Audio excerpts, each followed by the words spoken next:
CEO হঠাৎ করে জানতে পারে যার সাথে তার বিয়ে হওয়ার কথা তার পেটে কোনো রকম কিডনি কাটার দাগ নাই। কিন্তু একদিন তার পূর্ব প্রেমিকা, যিনি তার অফিসে চাকরি করে, তার টেবিলে কিডনি ভালো রাখার ওষুধ দেখতে পায়। তখন সে ইন্টারনেট চেক করে এবং শিওর হয় এই প্রাক্তন প্রেমিকা হয়তো আমাকে কিডনি দান করেছে, যাকে সে এতদিন ঘৃণা করে। মুহূর্তেই অফিসে মানব সম্পদ বিভাগকে আদেশ দেয় তার প্রাক্তন প্রেমিকার মেডিকেল রিপোর্ট দেখাতে। মেডিকেল রিপোর্টে স্পষ্ট লেখা আছে সে একটা কিডনি দান করেছে। মেয়েটা কাকে কিডনি দান করেছে সেটা খোঁজ নিয়ে দেখে 5 বছর আগে মেয়েটা ওই একই তারিখে কিডনি দান করেছে যেদিন তার অপারেশন হয়েছিল। এটা জানতে পারার পর সিইও আফসোস হচ্ছে, প্রথমবার তার লাইফে বড় রকম কোনো একটা ভুল হয়েছে। 5 বছর আগে তার কিডনি নষ্ট হয়ে যায়, তখন সে অসুস্থ অবস্থায় বেডে ছিলেন। তখন শুনতে পায় তার প্রেমিকা তাকে ছাড়তে চাইছে। তখন সে ভেঙে পড়ে। আসলে সে সিইওকে বাঁচানোর জন্য নিজের কিডনি দান করতে চায় এবং পরিবার সবার থেকে দূরে চলে যায়। কেউ যেন বুঝতে না পারে কিডনি সে দিয়েছে, তাই সে এই কাজটি করে। তখন কেউ বুঝতে পারে না যে সে জীবন বাজি লাগাচ্ছে সিইওকে বাঁচানোর জন্য। এই সুযোগে একজন মিথ্যাবাদী মহিলা কিডনি দান করেছে বলে দাবি করে।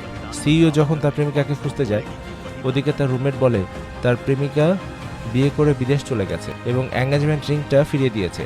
তখন সিইও তাকে ঘৃণা করতে শুরু করে। 5 বছর পর দুর্ভাগ্যবশত ওই সিইওর কাছে চাকরির জন্য আবেদন করে মেয়েটি।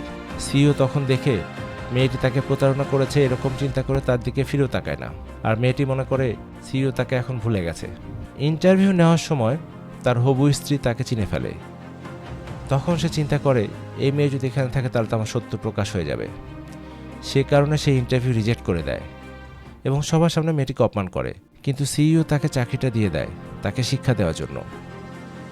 মেয়েটি চাকরি করতে চায় না, কিন্তু মেয়েটি যখন আবার তার দাদির কাছে হাসপাতালে যায় তখন সে দেখতে পায় চিকিৎসার জন্য অনেক টাকা প্রয়োজন, তাই সে চাকরিটা করতে রাজি হয়। পরের দিন যখন লিফটে সে উঠতে যায় তখন দেখে সিইও তার হবু স্ত্রী লিফটের মাঝখানে। সিইও বলে লিফট তার হবু স্ত্রীর জন্য রিজার্ভ। মেয়েটিকে দেখানোর জন্য তার হবু স্ত্রী হাত ধরে এবং প্রেমের অভিনয় করে। মেয়েটির চোখে মুখে সাফ দুঃখ বোঝা যাচ্ছিল। লিফট বন্ধ হতে সাথে সাথে সে হাতটা ছেড়ে দেয়। হবু স্ত্রী বুঝে গিয়েছিল যে তার এক্স প্রেমিকা যতক্ষণ সামনে আছে সে কখনোই সিইওর মন জয় করতে পারবে না। লিফট ছুটে যাওয়ার কারণে মেয়েটা 10 মিনিট পরে এসেছে। সিইও তার উপর রাগ করে এবং বকাঝকা করে।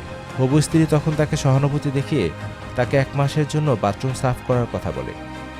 যখন মেয়েটা বাথরুম সাফ করছিল তখন হবু স্ত্রী বাইরে থেকে বাথরুম লাগিয়ে দেয় এবং বরফের পানি তার গায়ে ফেলে দেয়।